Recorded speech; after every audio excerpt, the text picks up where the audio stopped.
आप लोगों को याद होगा कल बड़े ही दुखद रूप से मुझे आप लोगों को ये बताना पड़ा था कि हमारा जो तेजस फाइटर जेट है वो दुबई के एयर शो के अंदर क्रैश हो गया। और बड़े दुख की बात ये थी कि हम लोगों ने एक स्किल्ड पायलट को इस एक्सीडेंट के अंदर खो दिया, जिसके बाद में कोर्ट ऑफ इंक्वायरी भी इस चीज़ के ऊपर बैठी थी। इवन इसकी जो वीडियो है ये सोशल मीडिया के ऊपर काफ़ी वायरल भी हो रही है, आप क्लियरली इस वीडियो के अंदर देख सकते हो। ये तेजस फाइटर जेट है, ये अचानक से क्रैश कर गया।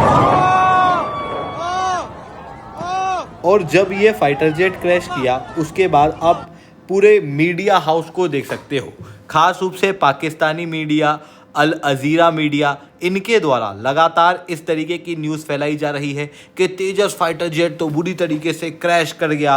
भारत का जो फाइटर जेट है वो एक फेल्ड फाइटर जेट है। इवन यहाँ पर ये भी कहा जा रहा है कि it is not just embarrassment, it is bigger than an embarrassment. इस तरीके की बातें की जा रही हैं, बट रियलिटी कुछ और है। रियलिटी ये है कि बेसिकली ये कोई पहला क्रैश नहीं है जो किसी फाइटर जेट ने कहीं झेला हो।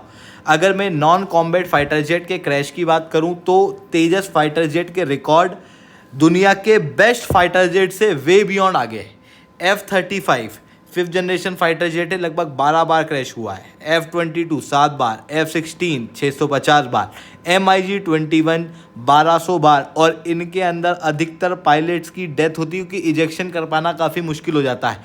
चाइना के J-35 300 बार नॉन कॉम्बैट फाइटर के अंदर क्रैश हुए हैं। यहाँ पर स्पेसिफिकली नॉन कॉम्बैट क्यों यूज़ किया जा रहा है, क्योंकि नॉन कॉम्बैट में जो क्रैश होते हैं ये फाइटर जेट की रियल कैपेबिलिटीज़ को दर्शाता है। कॉम्बैट के अंदर तो दुश्मन के फाइटर जेट की कैपेबिलिटीज़ समझ में आती है। तो ऐसी कंडीशन में आप क्लियरली यहाँ पर देख सकते हो कि दुनिया के बेस्ट फाइटर जेट के मुकाबले हमारा जो राफेल भी आप देख सकते हो कि केवल 4 बार क्रैश हुआ है। वहीं तेजस देखोगे तो आप केवल 2 ही बार क्रैश आज तक हुआ है, जिसके अंदर पहली बार राजस्थान के अंदर मार्च 2024 में क्रैश हुआ था और उसके अंदर पायलट जो है वो सेफली इजेक्ट हो गया था, जिसके कारण से जो सेफ्टी सिस्टम है वो भी काफ़ी स्ट्रॉन्ग यहाँ पर बताया जा रहा था। और अभी तक लगभग 40 फाइटर जेट लगभग 50,000 घंटे उड़ चुके हैं। ऐसी कंडीशन में हमारी जो ओवरऑल तेजस की टाइम लिमिट है जिसके अंदर वो नॉन कॉम्बैट रूप से क्रैश कर रहा है वो लगभग 25,000 से 50,000 घंटे की देखने को मिल रही है, जो कि ग्लोबल लेवल पे काफ़ी कॉम्पिटिटिव है। अगर मैं F-16 फाइटर जेट की बात करूं तो F-16 दुनिया के अंदर काफ़ी ज़्यादा यूज़ किया जाने वाला अमेरिका का फाइटर जेट है। ये 650 से ज़्यादा बार क्रैश हुआ है लगभग 40 से ज़्यादा कंट्रीज़ के अंदर।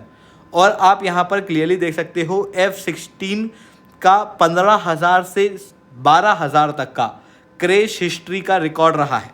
वहीं क्रैश रेट जो है वो तेजस के मुकाबले काफ़ी ज़्यादा आप यहाँ पर क्लियरली देख सकते हो। इसके अलावा MiG-21 1200 से ज़्यादा बार क्रैश हुआ है और इसकी जो क्रैश की हिस्ट्री है वो लगभग 20 से 25,000 है, जो कि भी आपको देखने को मिलेगी कि तेजस के मुकाबले काफ़ी ज़्यादा ख़राब है।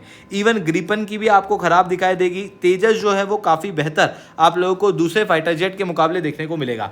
पर अब आप कहोगे कि बेसिकली ये जो फाइटर जेट का क्रैश हुआ ये एयर शो के अंदर हुआ है। ऐसी कंडीशन में तो बड़ा एम्बैरेसमेंट है। आने वाले समय में भारत के अब हथियार कौन खरीदेगा? रियलिटी के अंदर ऐसा नहीं है।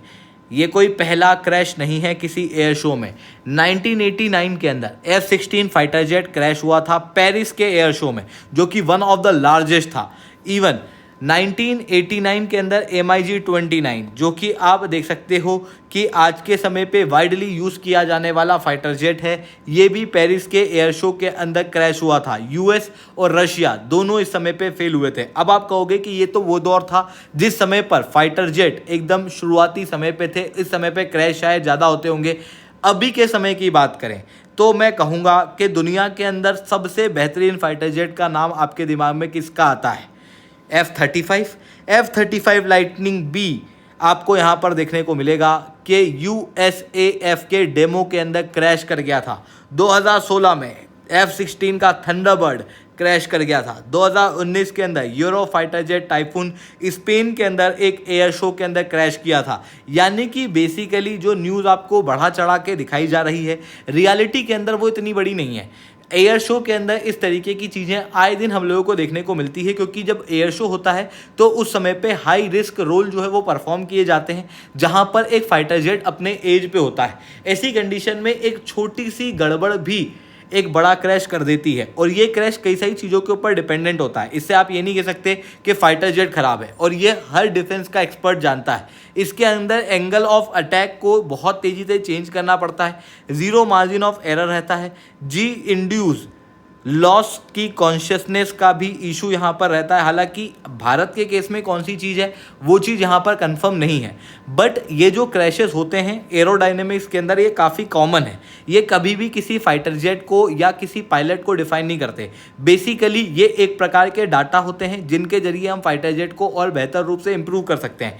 जैसे F-35 पहले ही दशक के अंदर लगभग 3 बार क्रैश किया था, बट इन्हीं डाटा को प्रयोग करके F-35 ने अपने आप को बेहतर बनाया है। ग्रिपन भी अपने शुरुआती समय में काफ़ी एक्सीडेंट को झेला था। राफेल ने 2 ट्रेनर एयरक्राफ्ट के समय पे एक्सीडेंट जो है वो झेले थे, जिसकी वजह से क्रैश हुए थे, और उसके बाद में ये जो क्रैश है इनके डाटा से अपने फाइटर जेट को इन्होंने इम्प्रूव किया, और आज के समय पे ये दुनिया के one of the best fighter jet हैं। पर अगर आप ग्लोबल लेवल पे देखोगे तो एक नैरेटिव अक्सर भारत के खिलाफ चलाया जाता है कि भारत के जो डिफेंस के हथियार हैं वो कमज़ोर हैं। बेसिकली भारत के हथियार अगर आप देखोगे तो अमेरिका और US, चाइना, इनके हथियारों से आधे रेट में और बेहतर क्वालिटी के हैं। ऐसी कंडीशन के अंदर पूरा डिफेंस का मार्केट डिस्टॉर्ट हो सकता है अगर भारत इस रीजन के अंदर और ज़्यादा पावर में आया in terms of defence export. आप क्लियरली देख सकते हो भारत के डिफेंस एक्सपोर्ट लगातार आसमान छू रहे हैं। ऐसी कंडीशन में कई सारे देशों के स्टैक यहाँ पर दांव पे लगे हुए हैं, और ये इसी वजह से भारत के फाइटर जेट को बदनाम करने की कोशिश करते हैं। इवन पाकिस्तान की मीडिया के द्वारा भी यहाँ पे कमेंट किया जा रहा है, जबकि उनका जो JF फाइटर जेट है उसको आप देखोगे तो वो लगभग 17 बार क्रैश हुआ। तो ये चीज़ें यहाँ पर देखने को मिल रही है। रियलिटी ये है कि जनरली एरोडायनेमिक्स के अंदर क्रैशेस काफ़ी कॉमन है। क्रैशेस कभी भी फाइटर जेट की वीकनेस को नहीं दर्शाते, ये दर्शाते हैं कि फाइटर जेट के अंदर क्या इम्प्रूवमेंट और किया जा सकता है। और अगर मैं तेजस की बात करूं तो तेजस का सक्सेस रेट बेहतर है as compare to F-16, F-35 fighter jet, जो कि दुनिया के वन ऑफ द बेस्ट माने जाते हैं। तो ये चीज़ें यहाँ पर देखने को मिल रही हैं। आई होप ये सारी बातें आपको समझ में आई होंगी। लेक्चर अच्छा लगा हो तो लाइक करना, लेक्चर बहुत अच्छा लगा हो नीचे SR10 कमेंट करना। UPSC CSE की तैयारी करना, इंडिया के टॉप एजुकेटर से ऑफलाइन क्लासेस के अंदर पढ़ना है तो आप लोगों के पास में अच्छा मौका है। अनअकैडमी अब केवल ऑनलाइन ही रहा है, अनअकैडमी ऑफलाइन भी आ चुका है। जुड़ना चाहते हो तो इस नंबर पर कांटेक्ट कर सकते हो, क्योंकि हमारे सेंटर्स ऑलरेडी दिल्ली के करोलबाग, प्रयागराज के मुखर्जी नगर और मध्य प्रदेश के इंदौर, बिहार के पटना के अंदर खोले जा चुके हैं। वहाँ पर जाके आप डायरेक्टली रिपोर्ट कर सकते हो। ठीक है दोस्तों, आज के लिए इतना ही। That's all from my side. जय हिंद, जय भारत।